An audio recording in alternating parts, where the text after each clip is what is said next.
निकालती हूँ।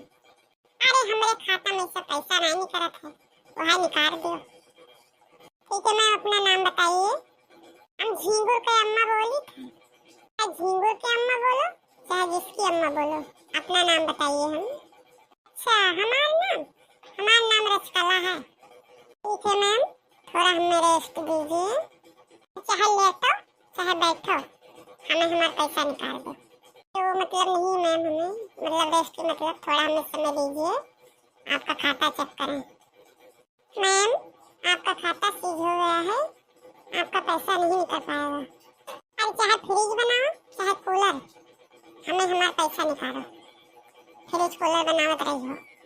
अरे मैम, आपका खाता ऊपर से अधिकारियों ने बंद कर दिया है, तो नीचे से हमारा पैसा निकाल दो। हमारे कहने का मतलब मैम ये है कि आगे से सरकार द्वारा वो खाता बंद किया गया है, वो ऊपर से बंद हो गया है, तो हमका ऊपर कहे भेजे थे, नीचे से आके निकाल दो, नीचे उतार लो।